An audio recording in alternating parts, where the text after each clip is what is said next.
I am a chaotic mess. That's what this is. Welcome. Oh, I didn't have myself on the screen. I was fixing my whatever. Anyway, friends, how you doing? It's me. It's Rich, and this is the Two Guys Tech Home Lab Hour. I gotta say, maybe a little coming back from vacation, brain fog, maybe. That's actually not true because I came back on Saturday, the 4th of July in America, and thank you, Sakura. Sakura said, Rich goes on vacation, forgets how to do everything. You know what? That is kind of true. And any of you guys who work a day job in technology, it was about Saturday. So the vacation. The vacation was great. We did a 6-day cruise to Cabo and Cabo San Lucas, and then went up and left out of Los Angeles. It was a good time. It really was. For people who live in the Pacific Northwest, which I know there's at least one person in the chat who does, like, our oceans, you guys might not know this, but our oceans are cold and they're not fun to swim in. They are uncomfortable all year round. There's not a time. Yes, this is a technology live show, people. Just go with me there. There's not a time in any time of the year, either like the hottest days of like September or whatever, that the Pacific Ocean coast in Oregon or Washington is anything but like 45, 50 to some degrees. And no, I'm not an oceanologist or whatever, but it's just cold. And I mean, I remember because I moved to Oregon from Wyoming a long time ago.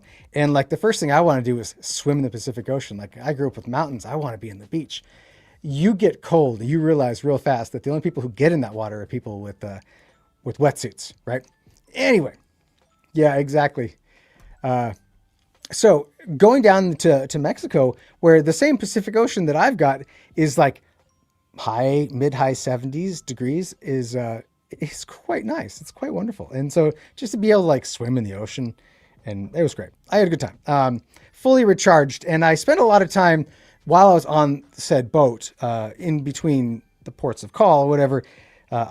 I bought the data plan, the Wi-Fi the package, which was kind of shit if I'm being frank, because I'm on a boat in the middle of the ocean and I'm using, I guess, Starlink, whatever. Long story short, I spent a lot of time working on the home lab, doing the things that I don't ever really get to do. So that was fun. Anyway, I'm glad to be back, and obviously a little discombobulated. I was like trying to find my hat. I was like, where's my hat? I got to get my uniform on. So I found that, and then the thing went live, and here we are.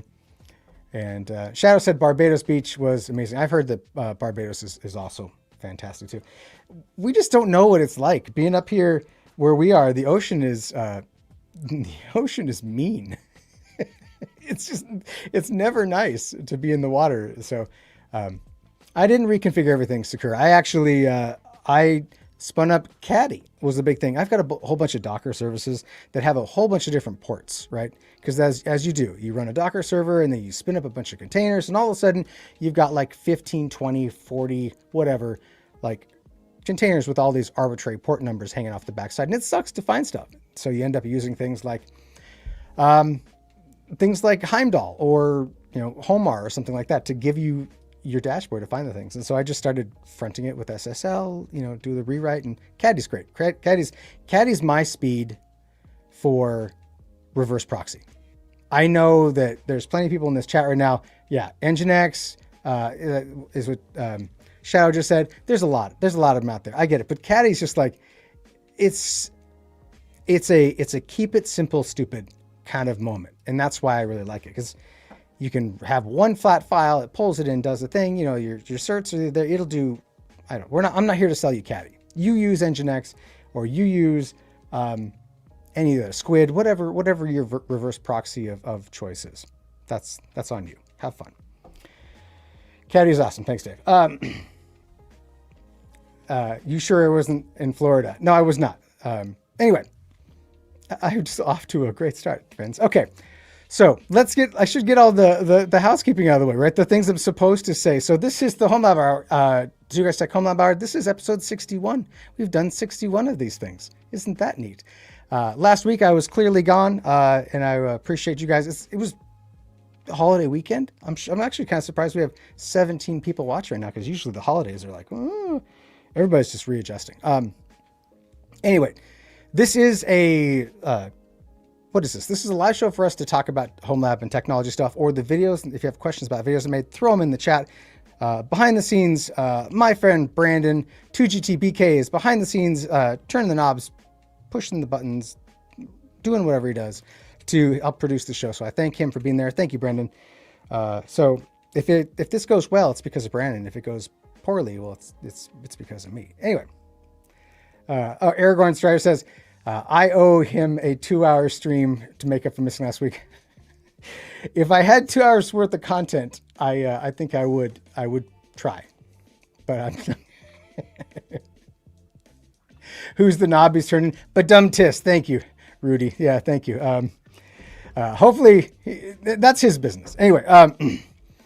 Oh, and so I get 2 times a show to talk about the Discord, the community, right? So yes, I'm a YouTuber. Yes, I make content, but really the pride and joy for me is the community of people who are like-minded, who love home labbing, who love technology, who hang out in the 2GT Discord. Totally free. It's not paywalled. You want to go hang out with them, it's great.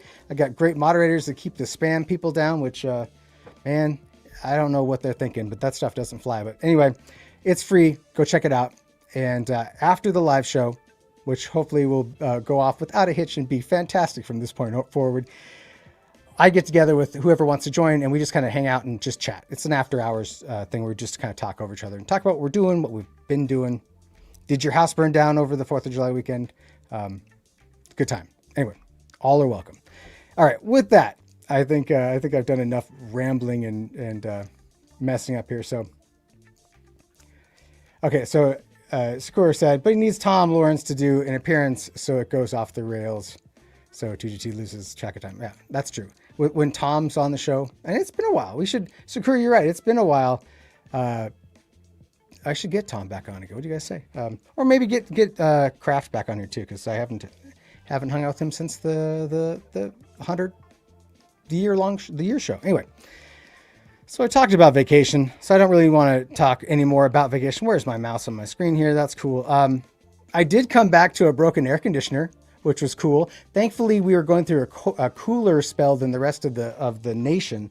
So while the East Coast and the central part of the United States was melting, we were only around 80 some degrees, which still is hot when you don't have an air conditioner. So that's fixed, kinda.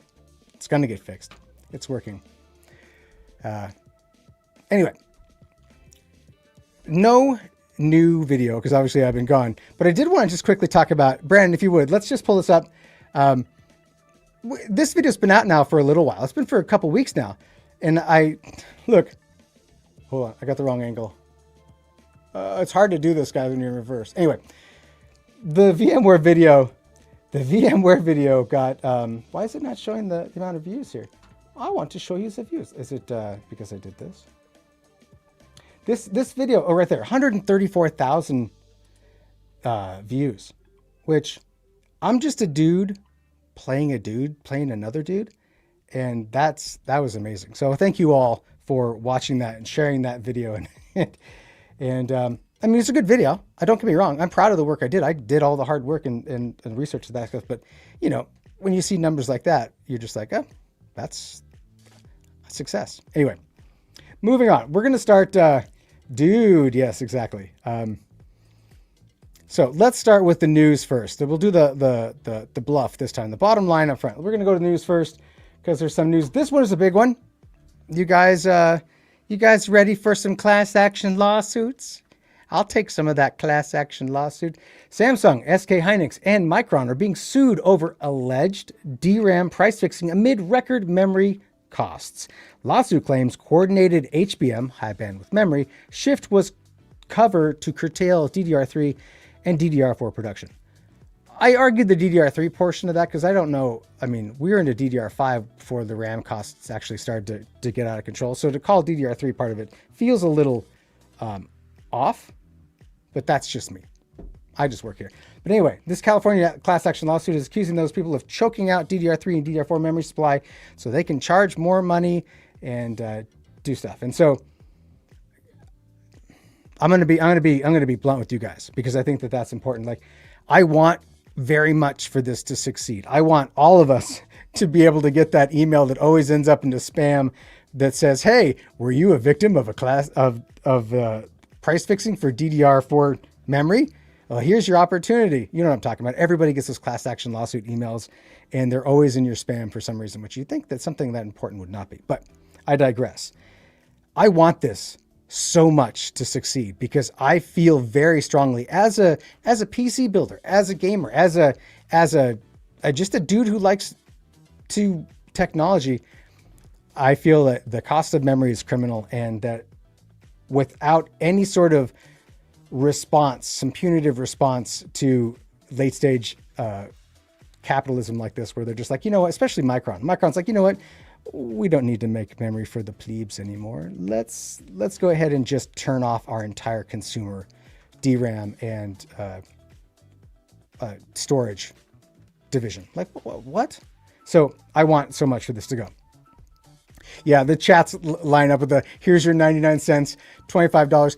But guys, you're right. You're only going to get like, you're going to get a coupon, whatever you're going to get. Like, I know that those class action lawsuits are largely only for the lawyers, right? But they do punish the wicked. I mean, the amount of money that they make, they could just buy all of the lawyers in America, and they could just, I'm not kidding. Like, they've made so much money off of these costs, and they're, you know, Samsung, SK Hynix, and Micron, like all of these memory vendors have made so much money due to AI and these prices that, you know, they could just pay off the entire system. They could put every person through college. They could pay off all the college debt in America, for Christ's sake. Anyway, I want this to win. It's not going to win. It'll fail because a company has every right. My guess is that they'll lose because a company has every right to turn off products whenever they want. They have all the control. Yeah, insert "let it burn" meme here. That's fair. Yeah, so Taco Lopez will take 2 sticks of DDR5 memory as a compensation. 64 gig modules, of course. Nothing but the best. Highest clock speed possible.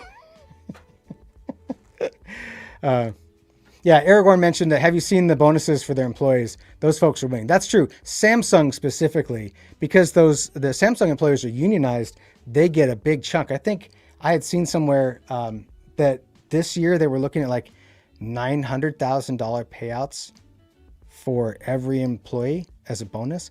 And when I say every employee, I don't just mean the people in the business suits that are getting that money. I mean, even the janitors who work for Samsung are getting that payout. If you don't believe me, look it up. It's pretty amazing. It's just amazing. So that's the amount of money there. So that's coming through. And yeah, as we are. So notice how Samsung's the only one who's doing that, because I think they're the only ones that have unions that have their employees. And they were going to strike, you remember. Anyway, long story short, I want this so much to happen. I don't think it's going to happen. I think that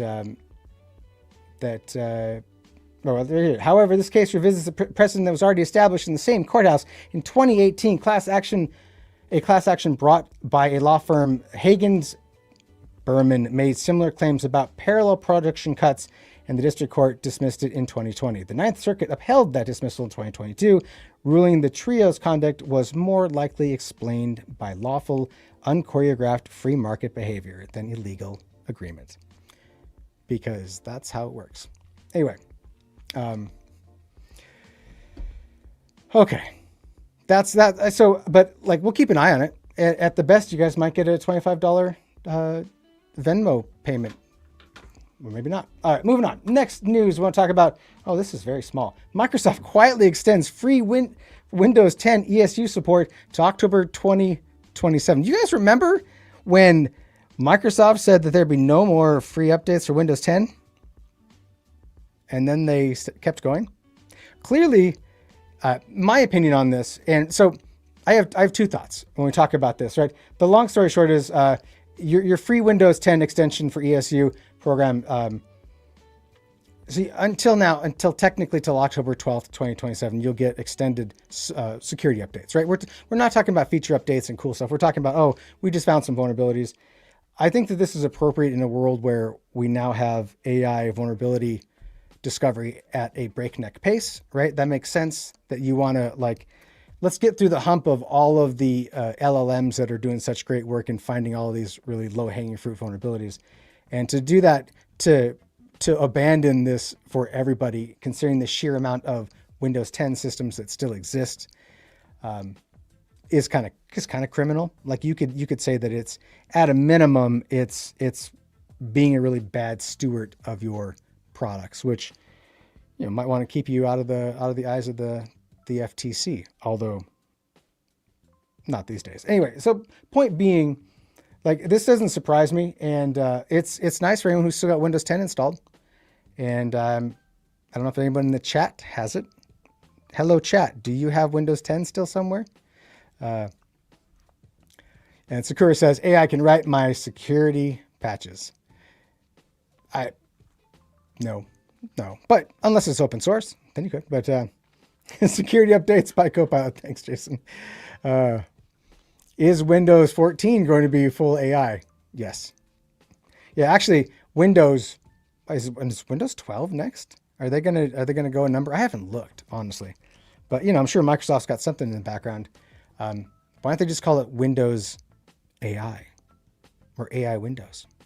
Anyway, this is good news for people who are running Windows 10, and so especially considering we live in a world where the vulnerability detection or vulnerability discovery from AI is incredibly high. So now you don't have to rush and replace your parents' computer. You got another year.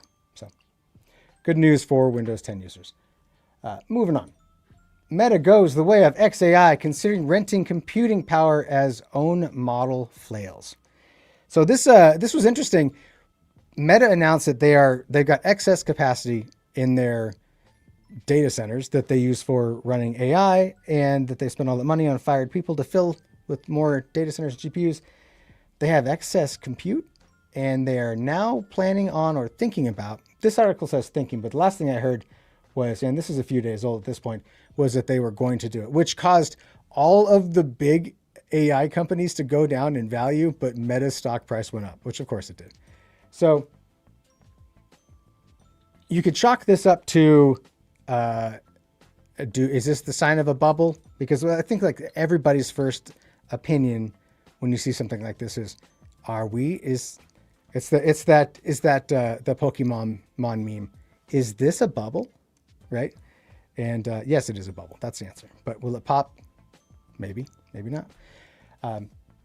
But it'll be interesting to see what this does, because it might make the cost of tokens go down if there's excess infrastructure and there are more companies offering probably the open source models like Quinn or GLM and things like that, or Kimi, right? Those, we could be in a situation where token economics come down. And if that's the case, then I feel like the bubble will be postponed from poppage. Shadow says, every bubble pops if you jump on it enough. Stabs the bubble, Sakura says. Could be. $100 this article is written by AI. Well, let's see. We'll scroll down the bottom and see who's the author of this article. Okay, it's not at the bottom. It's Gizmodo, though. They have actual... so AJ Dellinger wrote it. It's not AI Dillinger. Is AJ Dillinger an AI person? No, look, he's a human being who holds a cat. So he's a real author. So, but it'll be interesting to keep an eye on, because, right now we all know that that the cost of your ChatGPT and Anthropic is undervalued for what it costs them, and so this might mean a little cheaper for everyone else in other models. So. And Brandon wanted me to talk about this guy here, making AI search. So Cloudflare is basically working on bots to control AI scraping of websites and try to make sure that that the people who are looking for your content, real humans, are getting to it, and the AI is getting managed appropriately based on what you want. And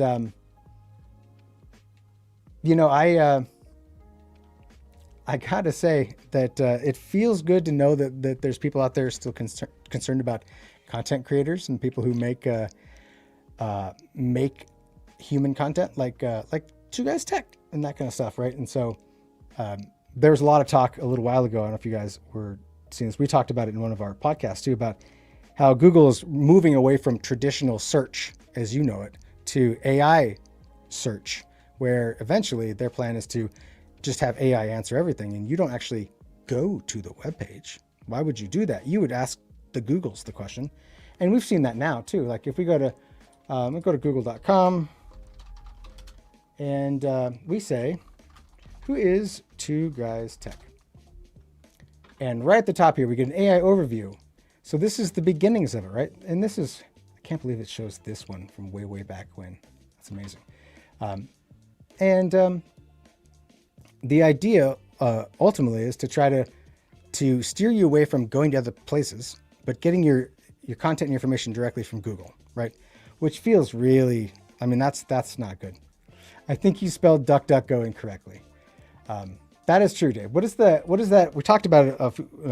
It's noai.duckduckgo.com. This is the antidote, the antithesis of the Google approach. noai.duckduckgo.com. This is a AI free search, just like mom intended, just like breakfast on a Saturday morning and cartoons playing on the cathode ray TV downstairs, just as it was properly intended. And so, here we ask this guy, who is Two Guys Tech? And then it disappears and we see nothing. That's not pretty. So here it just gives us, do you remember when things were like this? Remember the good old days? Pepperidge Farms remembers. I remember. You remember? And Aragorn says, yes, it's based on Bing's index barf. That's, yeah. And Jason actually mentioned Search XNG, which I use in my local AI stack as a means of getting data too. And you can use it as your own local. I mean, it's basically a search engine, a local search engine that goes to all of the search engines and grabs information and brings it back. And I actually plug it in through JSON to my AI stack so I can search the internet from my LLM, my local LLM. I'm part of the problem. At any rate, I do like the fact that there are still some alternatives. And it's telling that we live in a time that noai.duckduckgo is the thing. Does regular DuckDuckGo have regular AI though? Let me see here. If you guessed, I don't actually use DuckDuckGo. Switching DuckDuckGo is free and private. That's cool. I just want to do a search.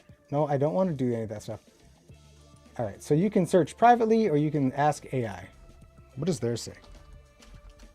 Who is Two Guys Tech? And let's ask the AIs. Okay, send. We don't track you. That's our privacy policy in a nutshell. Remember when they did and they said they didn't? I remember. Do you remember? We don't need to ever have the WW as is implied in the stitch. I know, Sakura.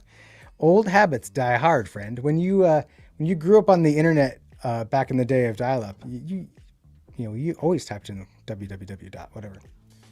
Okay, apparently it doesn't find anything. That's cool. It doesn't work. Moving on. I got other things to talk about, so we're gonna. But anyway, back to the Cloudflare blog. It's cool that this is here, especially because like you think about people like Jeff Geerling, who's got a really great blog. He puts all the stuff there. I put all the stuff that we do on the channel on our Two Guys Tech website as well. Like people are still using the web as a way to disseminate valuable information, and people still read that stuff. And it always kind of kills me when AI just scrapes it and gives you the regurgitated answer. So I like what Cloudflare is doing, and something that I think that when it's up and running, I will have Brandon set up, and so we can control what AI gets from us. But moving on, this was funny, and thank you for the ads. Startup activates nuclear microreactor live on stage to power an NVIDIA RTX Spark desktop PC.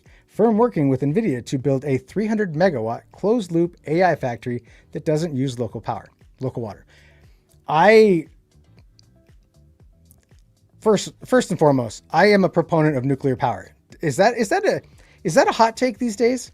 Is it a hot take to say that that you're not afraid of nuclear power and that it's actually a solution to our power needs? It says burning fossil fuels is choking out us and the planet. Is that a hot take? I don't know.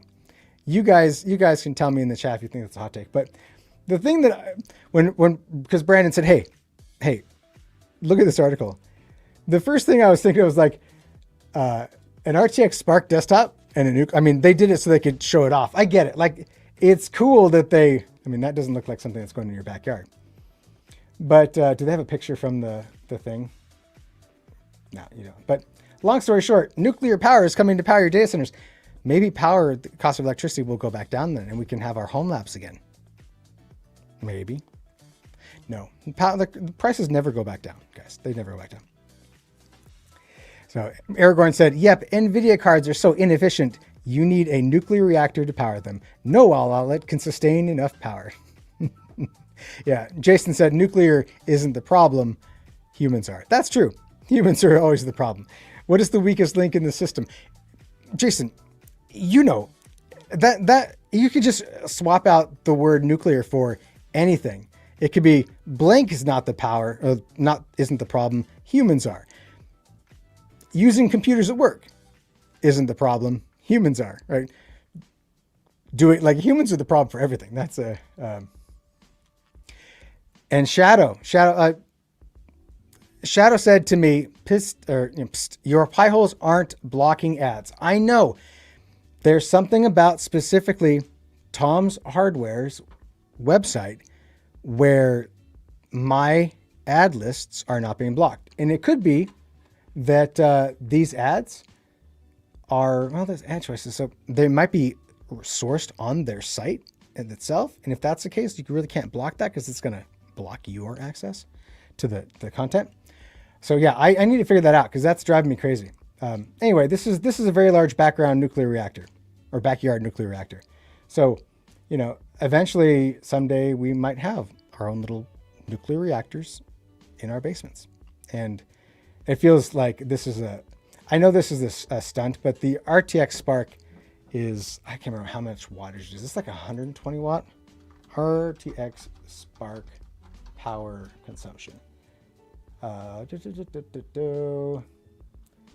can we just go look at the...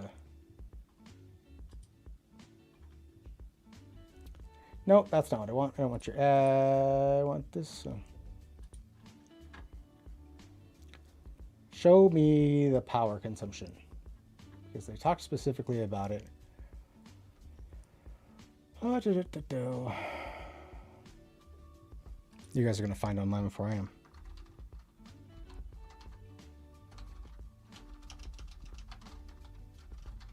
Fine, don't show me the wattage. Let's just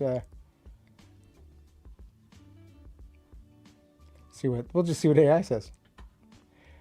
Okay. RTX Spark is capped out at 80 watts. So it feels like a bit of an overkill when you talk about how much this mini nuclear reactor puts out enough to power the Spark. But I still, we're heading in the right direction, right? So until humans get involved, 140 watts is what 2GP BK said in the chat. He's probably right.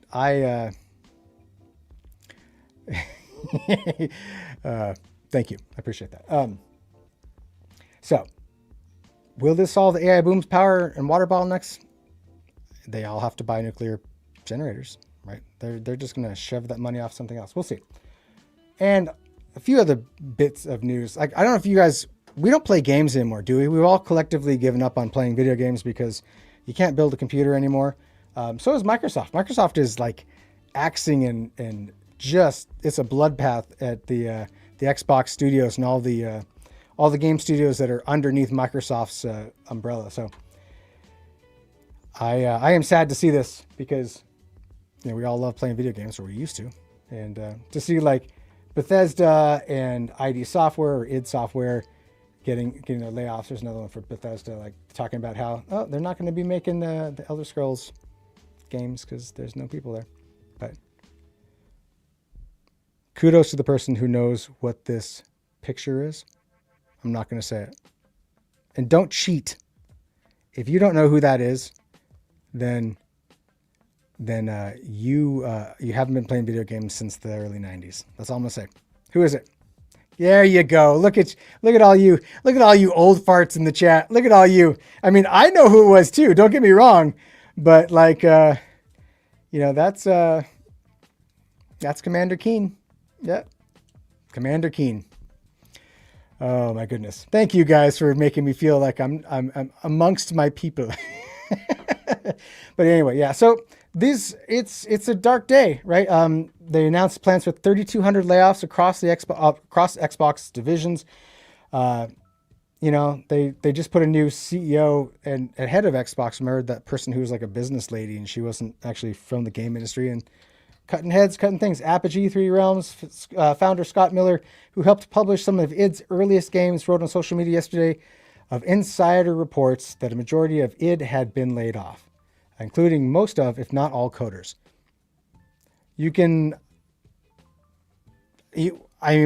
throw AI at it, but I feel like these days they just use the term reshuffling money for AI expenses to just be an excuse to fire people, and so that's rough. So if you have a gaming software engineer in your orbit, give them a hug because they're becoming a rare breed.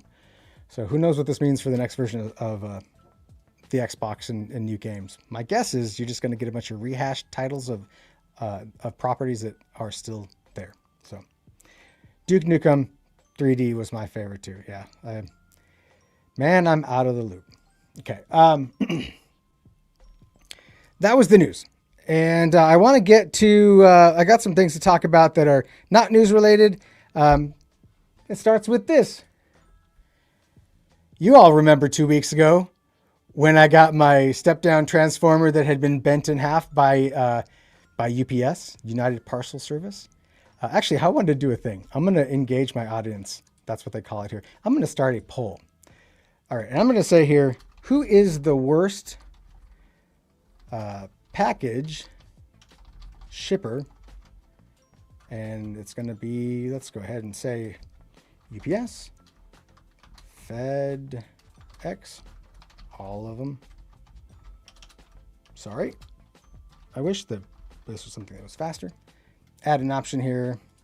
We're going to add DHL for our international friends. Who else? Someone else.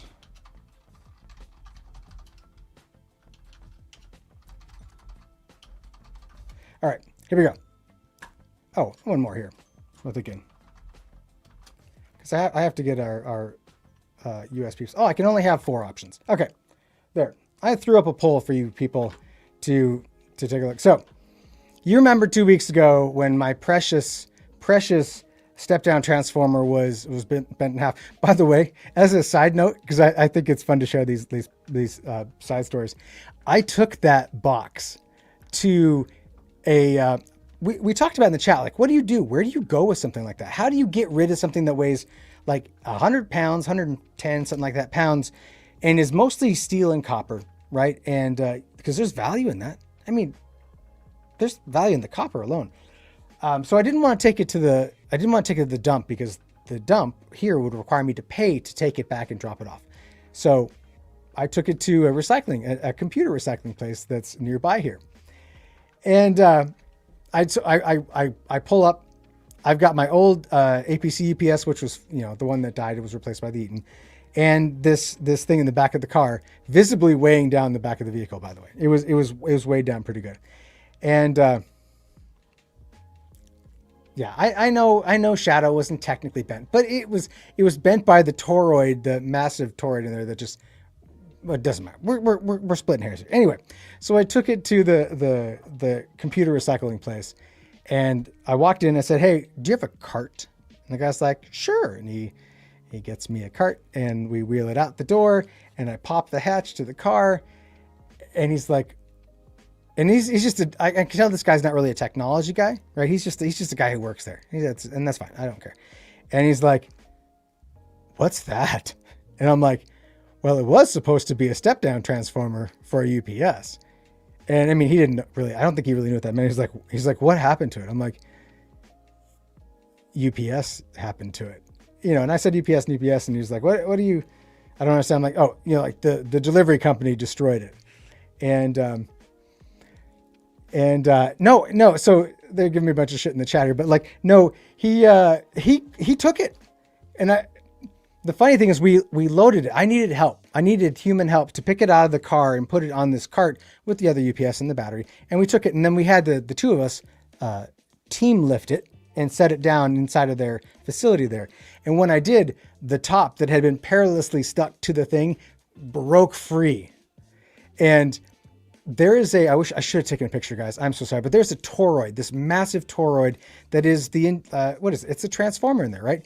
Voltage comes in and they pull lower voltage out of it, and it's how it works. And it's got these really massive, like, I would say there are probably like 6 or 8 gauge solid copper windings around this. Like, it was huge, and it had not just like come loose, it had broken free inside there. And that's what, as Shadow had said, that's what bent that case, is that toroid flew out and ripped itself free and destroyed the case. It very impressive. It was incredibly impressive. I'm just looking at the chat here. And so at any rate, they took it, and that's all that matters. And when I got back from vacation, I bought this thing that you guys are looking at right, got my size wrong, right here, this guy. It's the same thing. I mean, have I learned a lesson? I don't think so. I don't think I've actually learned a lesson here. So I ordered this. It is technically a little bit more expensive than the last one, but it has the free shipping. And this is coming FedEx ground, which is why I asked you guys in the poll, oh my gosh. So everybody universally hates FedEx, apparently. That is 45% of everything else, which is impressive. I am thoroughly impressed. So it is being sent by FedEx ground. So now I'm starting to think, am I going to get another destroyed unit? This one is, let's look at the photos of it real quick, because we looked at the photos of the other ones. I did notice, and this might be a little, this is not going to let me look at the photo, is it? Enhance. Okay, it kind of is. I wanted to enhance to look down here, but there's a plug that they're showing here that's behind this. If I hit the back boot toe, will it? Yeah, it's not going to let me see it. Dang it. Can I open this new tab? Open image in new tab. Did you do it? Yeah. So this is the one thing that makes me a little worried. So I feel like I'm taking a risk here. But as you see, they're showing this plug right here, this L630P. That is the 240 volt 30 amp twist lock plug that is necessary for this. The reason why I'm showing you this is because that is not the standard plug that comes on this thing. It has a molded plug from the factory, right? The pigtail that comes out, that's what we tend to call the cable that comes out, the short cable that plugs in, is a molded plug, which means it was a complete piece. The fact that they show this means either one of two things. And I'm gonna go for the one that makes me feel better about myself. One, it's just a picture that they stole off the internet and put on here to show what the plug is so that you don't make a mistake and think it's what it is and get it and be disappointed. That's the one I'm hanging on to. Or two, that's actually what they put on the end of that cable, and that means somebody was doing some shenanigans with it, right? Yeah, stock photo def. I get you, Aragorn. That's what I'm going to hold on to too. And I saw Yakto in the chat telling me that, this goes to Troutdale. I think everything comes to Troutdale first, because this is, depending on where it's coming from, what part of the U.S. Where's this coming from? This is coming from Tonawanda, New York. So I'm not sure what path they will take in the back of a truck. But we'll see in a few days when it shows up here, estimated between Friday, July 10th and Wednesday, July 15th. That's going to be a long ride. I'm hoping beyond hope that this shows up in one solid piece. If there's anyone who wants to make a friendly bet on that, no money involved. You just let me know. I'm erring on the side of success, because fool me once, shame on you. Fool me twice, fool me can't get fooled again. You know what I'm saying? Yeah, you're right. Aragorn said this stuff should be a freight on a pallet. I agree, sir. You are not wrong. But that's not how eBay do in this case. But maybe this company is called Excess UPS. Maybe because they are, I'm not interested. No, look, I don't want to deal with that right now. Because they sell UPSs, that they know the right way to ship UPSs. Whereas the last place I think was just liquidating new in box, old stock new in box, whatever that. But looks like they've got a brand new one here if I need to get a new one in case that other one. At that point I'm just gonna cheat the system, but we'll see. But it's on its way, friends. We will see in a few days, and hashtag pray for the step down transformer. We'll see. What is their Dai Cheng asked a good question. What does their feedback say about the shipping? That's a good question. These are the questions that you think a person like me who's been in this game a long time would actually go and check. Let's see what their comments say. Fast shipping and packaged well, good price. But what do they buy? They bought a UPS. Is this a big one? Yeah, it's a smaller one, but all right. Awesome quality, well packed, shipped fast. My item is very fast and is new. Cool. Unit arrived FedEx truck, and one of the boxes was badly broken apart. I think the unit is okay, but would have to package. Friends, we've already got. So this person, unit's too heavy for a single FedEx driver and wasn't easy helping unload by hand. If there's anybody, an unsung hero out there, it's the UPS and FedEx drivers that have to deliver this garbage for us home lappers. I almost feel like I should have a gift certificate or something I hand to the FedEx driver, assuming the package arrives in good shape and not destroyed. We'll keep it at that. So anyway, this guy's complaining about it never arrived. Okay. He also said wasted, like the human waste. So I have one saying that it was destroyed. The 3 units arrived. Okay. I'm still holding on. I'm holding on to hope for this, guys. This is, I want so much for my step down transformer to get here. Yeah, Shadow, you have a history. We all know about your history. Shadow is a regular in the Discord, and we all know how he likes to force FedEx and UPS drivers to schlep heavy servers up multiple flights of stairs to apartment complexes. Yeah, he's got a history. Anyway, this is ordered. Check back with me in a few weeks or so. But this leads me to the second half of this, because of course there's more. Is there more? Of course there's more. That's the picture we just looked at.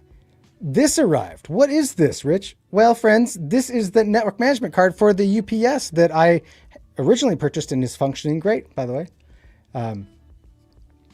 And I'm a sad panda. So this was sent to me, and I plugged it in and checked my Unify stack and got the IP address. And I'm like, oh, this thing's got an IP address it's not a DHCP address. Obviously, there must be a config still on this card. Cool. So I go to the back of the device, which you would think would be right over here. I have the other picture, don't I? Let me get the other picture for you guys so you can see what I'm talking about.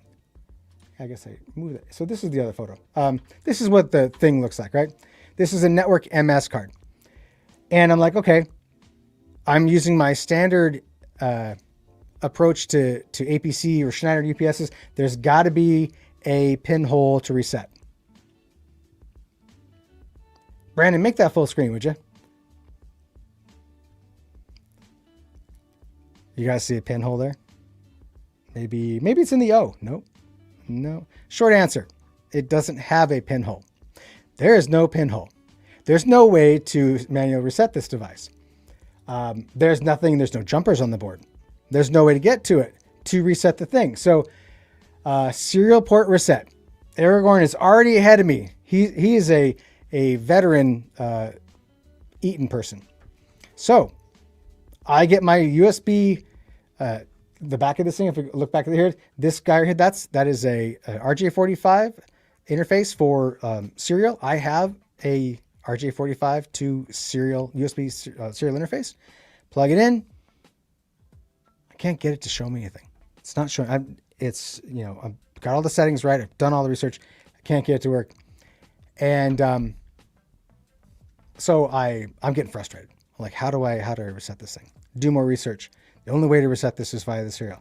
I pull the card. These are hot, by the way. Eaton has hot pluggable cards, which so does APC. But like Eaton, they even specifically say you can pull that card anytime you want. And I leave it serial port connected. I unplug it and I plug it back in, and I see it dump data. It shows the boot process. Cool. But my inputs, my keyboard inputs, they don't work. Nothing will. I can't interrupt the process to reset the thing and do a hard reset on it, because it's a proprietary serial interface. The receive side is wired standard. The send side is not wired standard. So what that means, I can't reset this card. It's a proprietary cord. That is exactly right. I'm learning these things. Now, I could figure it out at the risk of sending 12 volts down the wrong pin and blowing the card apart. But I thought to myself, God, well, I know what the IP address is. Let's go over here. And so because I have virtual machines and I can do all of the things in the virtual machines, I go to the IP address. So this came from whatever Oak 300A network IDF. So that's where that was what they named it. I can't do any of the things. If I go to UPS control, it asks for the user. So the default is admin, all lowercase, in case you're wondering. Nope. The short answer is I can't do it. So there's literally, and I mean literally, no way to hard reset this card without using a serial interface with a proprietary serial cord.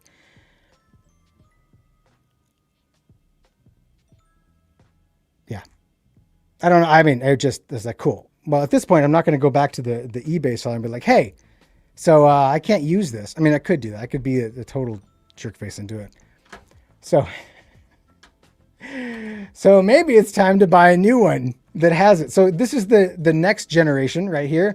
This is the Network M2. And it has, if you look here, friends, right there in front there. Let's do this. Let's open image in new tab. And look here, and we'll scroll. It's got a nice big restart button there, but also if you hold it down, it resets the device.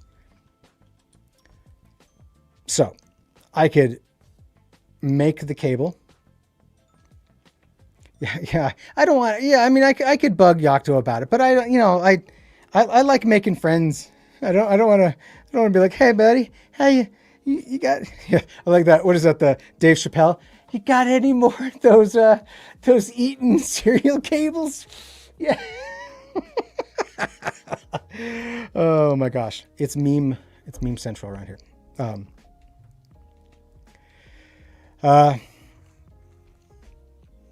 I don't know, man. Please, sir, may I have some more? So I'm probably gonna bite the bullet and just buy this card and call it a day. That is compatible with the 9PX 5K that I've got. It'll work fine. So Aragon said, Rich, make a Cisco serial to Eaton serial adapter with the female RG451 and the male on another. No, the problem is that I don't know the exact pinout. That's fundamentally it. And doing some cursory search, I found one Reddit post where someone looked like they reverse engineered it. But like it's Reddit, and I don't think the guy. I looked at his diagram. I'm like, I did ask AI, and AI gave me that Reddit article. That's okay. And Yocto even says get the M2. So I'm just gonna look. When I was complaining, as a side note, when I was complaining to Brandon in the pre-show where we were pre-gaming for this live show, his response to me was, and rightfully so, you've already dumped like $2,000 into all this. What's another $90? Why are you bitching about $90? Like, why just buy the card, call it a day, and just move on? And I'm like, he's right. And just get the card. I just it is what it is, friends. That's what it is. So yeah, and then so that's it. I'll order this probably during our after hours. We'll hang out. We'll you guys can we can chat, and I'll just quietly press the purchase button. Buy it now. I could make an offer. I just don't want to deal with it. It's coming FedEx Ground. You think FedEx will break it? Anyway, don't be cheap. Some random dude is right. There is something to say about, like, just do it the right way. I do believe, if I may, on a tangent, that is a life lesson that you learn as you become an adult. And that is, just do it the right way. Just because you can engineer something or over-engineer something to do a thing doesn't mean you should. And that is a hard-fought lesson. That's an IT lesson right there. I think that if you've been in the game long enough, you're just like, don't. As a follow-on, I will coach a lot of younger engineers, and a lot of younger engineers, when something breaks, they will be really keen to try to fix it themselves, right? Something is down and I want to fix it. I want to be the guy to fix the problem. And they get really like hyper fixated and focused on just trying to solve the problem. When the short answer is, we paid a lot of money for support and engineering from the company that makes the product that you're trying to troubleshoot. Pick up a telephone and call them, right? Do it the right way. Don't make it hard on yourself. Just because you can doesn't mean you should. Who's putting the card in the car right now? Hey, if there's only one and you guys steal this thing just because you, that'll break my heart if this says unavailable because somebody bought it during the show just to give me the old one too. Anyway, what else? Let's just one more thing I want to talk to you guys about. I think I might have talked about it before. This is probably Brandon. Bring me just back to the main because we'll talk about this and we'll close out. Oh, by the way, but before we actually go, what was the results of it? Everybody, I'm going to end the poll here. So, who's the worst package shipper? The people have spoken, and that is FedEx. Everyone wholesale believes that at 36%, FedEx is the worst, followed by DHL, followed by the United States Postal Service and United Parcel Service. But what did Geeks Grimoire say? Yeah, one of my techs I oversee pounded his head for a day and a half trying to look at a firewall issue instead of calling support. Support determined the issue in about 20 minutes. That's like, seriously, that is something that you only learn over time. Is like, you can say to people all day long, work smarter, don't work harder. Like, don't try to, if you don't have to solve the problem, don't do it. You're not going to be viewed as less valuable as a technician or an engineer if you call the people you spent the big dollars to hire to support you. That's it. And so, but I also feel like that is very much a age thing, and I could be wrong. I think the longer you spend your days in IT and engineering or support of some sort, you just learn that it's not worth the juice is not worth the squeeze if you do it the hard way, right? Yes, you might learn how to get it fixed and you might have picked up a big chunk of information, but you could just have the engineer do it and right seat ride with that engineer from the company and then just document the knowledge and put it in your brain. You did it there by proxy in that case. So BK said, yeah, I have an hour timer and then it's time to call support. That's fair. Set a limit for yourself. If you're gonna do this work and you don't know you're not sure where to go with it, just call them. That's what they're for, right? And they're a lot faster at troubleshooting the system that you're trying to fix than you are, unless you built it. And if that's the case, then you're on the hook for your own demise, right? But yeah, and Shadow's mentioning Dell server warranty support is the worst. I mean, I guess your mileage may vary, right? Like it really depends on your relationship with the vendor. Like I've spent countless hours working with different companies, like let's say like Palo Alto, when something on one of the pans goes wrong and it's clearly not working the way you expect it to, it doesn't pay to screw around with it. It pays to get them on the phone because that's what you paid for, assuming you have the support. If you don't have the support in your home lab, you are the tech support, and you get to spend all those hours, and you get to figure it out, and that makes you smarter. But so it is. Yeah, Rudy just said HP server support is no different. I would actually propose that HP is worse than Dell in support-wise. I'm just going to say it. I said it. I mean, maybe things have changed, but I tell you what, guys, HP, I've never been a fan of HP's support. They feel like worse than Dell, but this isn't a thing. Anyway, let's talk about this last thing. We'll close it up because we're getting close to being at the top of the hour. So I have a new project. I have projects all day long. But you guys remember all of the hubbub about this thing right here. This is MikroTik Manager, which, by the way, I think I should rename because there's 1,000 MikroTik managers out there. So I'm in earnest, honestly asking if anyone in the audience has a good idea to rename this platform, then let me know. But here's the thing. I have 108 stars. I'm proud of myself. I'm a software engineer. Anyway, nonetheless, I think I'm going to do something pretty bold, and I'm going to share it with you guys now ahead of time because it hasn't started yet. But I think I'm going to eat my own dog food. I think I'm going to, I already use MikroTik Manager right now at home. I have it running in production to run my MikroTik switches. I think I'm going to reach out to MikroTik and see if I can wholesale replace all of my UniFi gear, save for the firewall, and move over to this and use my platform as the network management platform for it. Am I crazy? I think it's exciting. Who else has done that? Like, what other person do you know of vibe coded a network management system and then is using it and replacing all of his gear with because the MikroTik hardware is great. The user management, the interface is the problem. And I believe that I've gotten close to solving that. Anyway, I'm excited about that. I think that's going to be a really crazy project. But that being said, all right, let's wrap up, shall we? So, guys, friends, everybody, it has been an honor. It's so great to be back with you guys after vacations are great. They rejuvenate you. They make you a better person. They make you forget how to use StreamYard and then press the buttons wrong and then start the show wrong. And at